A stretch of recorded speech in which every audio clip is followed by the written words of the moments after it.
Anti-counterfeiting is like these annoying people crashing a party. Nobody likes them, nobody wants them there, they are annoying, sometimes dangerous, and we just should get rid of them. Welcome to ISO Series, a podcast about brands, brand protection, about companies that we like and we should all protect. My name is Peter, I'm from picker.io, and will be your host on this journey. But first, let's talk about a few boring definitions. We need to talk about what is brand. We actually should define the company structure and how does it actually work to build up the brand. Then about product journey and customer journey. What are counterfeits and other IP crimes like copycats, grey market or dupes? And brand protection and anti-counterfeiting, and which departments actually should take care of it. If we ask Google what is brand, we get this non-complete definition that it's a type of product manufactured by a particular company under a particular name, or an identifying mark burned on livestock or on product. But it's not entirely true. If we would look at consumer goods, let's say shoes, this is the Google definition, that is brand. Actually, there is much more behind the brand. There's brand values and differentiators, product properties, some values, emotions, experience linked with the product, but also origin or status mark. Therefore, even shoes can vary in the cost from €5 to €5,000. And they are still shoes that you wear to get somewhere and not to get yourself harmed. So behind really a brand, the more complete definition are actually also the company values. So behind every brand, there is a company. And behind every company, there are more departments, the research and development, where we design the product or ongoingly improve it, and new inventions, the production plans, sourcing of the materials, production, how to put together the whole shoe, the general administration and support like management, IT, HR, financing and account. Marketing and sales play a crucial role for every brand. So in the marketing part, there is awareness building, and then there is a brand strategy or assets like visual identity or brand language. Then we have also sales and after sales that take care of getting the product into the world and into the market. And legal and compliance, this is often forgotten, but of course in the case of brand, it has important role. So within this department, and excuse me the simplifications, there is general legal stuff like contracting and compliance. There is a risk management for internal risks and external risks.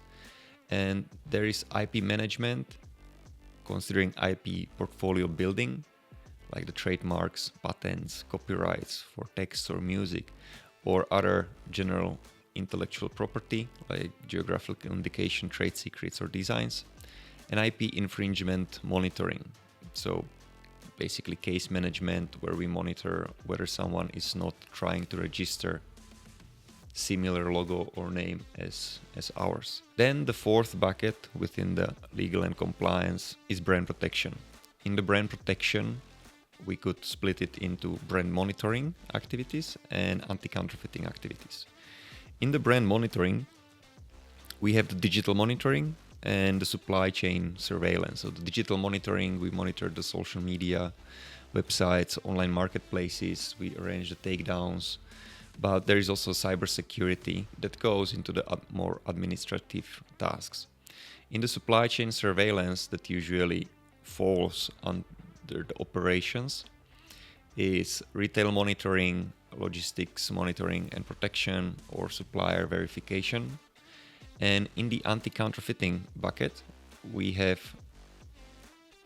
three subgroups. One is legal enforcement, detection technologies, and consumer education. Legal enforcement, especially seizures and interventions, cooperation with legal forces and case management.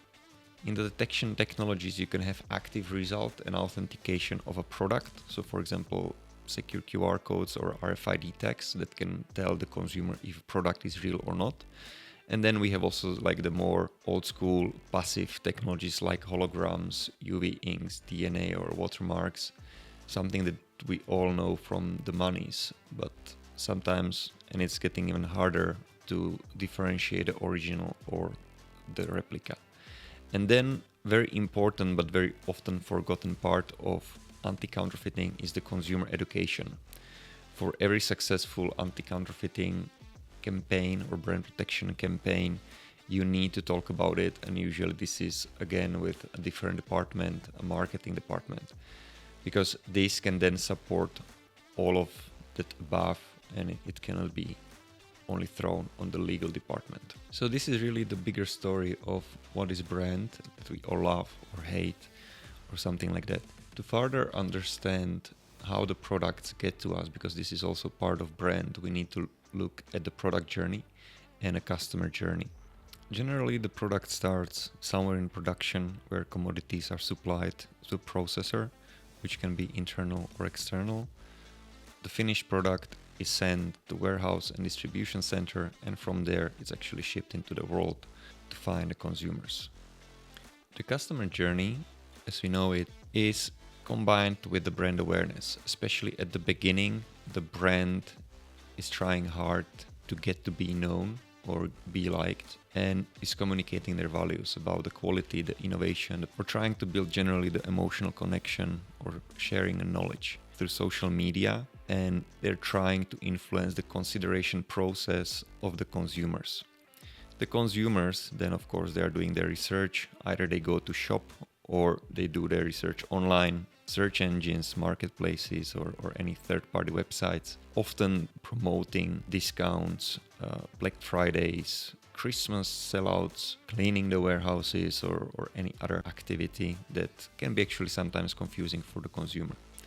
If we look at the combination of the customer journey and product journey, we have some products in the own retail channels, third-party distribution centers, tailors or shops, and we have consumers online in the stores looking for the product that we actually want.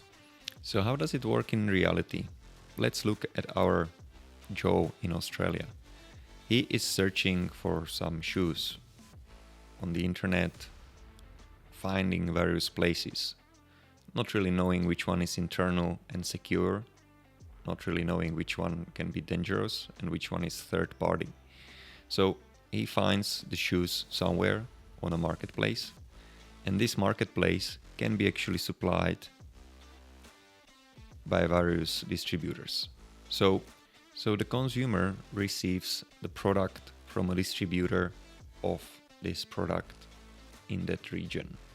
Very often it's not internal, especially with brands with a global reach.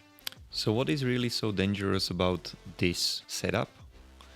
The fact that the consumer can't control which results are shown to him. He can control how secure the supply chain of the product is, and he is often confused with all the sales and discounts that are available in the market. So let's look at the 4 different types of IP crime: fakes, copycat production, diversion and theft of products, and we have the dupes. The worst option and most dangerous is obviously the fakes, the counterfeits.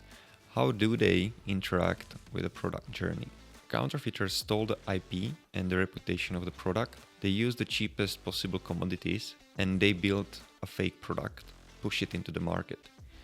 Usually they either approach a distributor or third-party stores, or a distributor who actually got it from another distributor, or they are selling on the same marketplaces where the original brand is selling, where the distributor is selling, and where everyone else is selling. The times are gone when counterfeits could be uncovered based on price. If we see companies are cleaning their warehouses with 70% discounts on Black Fridays, it is very hard to distinguish a counterfeit product that has a 50% discount. Therefore, the consumer thinking they're buying the original stuff, they are expecting the performance, and in a case of shoes it may be not so dangerous, but in case of automotive spare parts this is a very dangerous situation, because the performance of the product is definitely not such as expected. Diversion is also an illegal act, but is much less dangerous for the consumers. Usually they steal the product from somewhere from the supply chain and they have illegal stock that they need to get rid of. Usually they sell this further to the distributor or again directly on the marketplaces to the consumers with a nice profit margin. This is a classical theft where products are being stolen from the original owner. The level of danger for consumer in this case is lower because we're dealing with original products, not counterfeit products, so at least the performance of these products is good. If we look further at copycat production, this is very much on the border of legality or illegality. They steal the IP, they add some stripes, they add some letters. Usually they use lower quality commodities, and then they have stock which is obviously not the original, and also the damage of the copycats is the dupes are usually the least harming items. They are acknowledging that the products are not real, they are manufactured under different names, and they usually mimic only the performance of the products. It's very popular in the cosmetics, it's very popular in the fashion, where the dupe producers are trying to mimic a smell of certain scent or other aspects of the original product. So that were 4 basic types of counterfeits. And now, if we look at it, who actually needs to take care of the counterfeits? Of course, if we have fakes in the market, we need to take actions in the market, but also in the supply chain where they enter the third-party stores, on the customs where the products are crossing the borders, when the consumer is going to consume the product or utilize it for his benefits. And that was about what is brand protection, anti-counterfeiting, fakes, dupes, diverted products. I hope you enjoyed the basics and looking forward to join me at the interviews with some brands and other professionals from the industry. Like, share and subscribe and join the Why So Serious community. Until next time, Peter from Picker.io.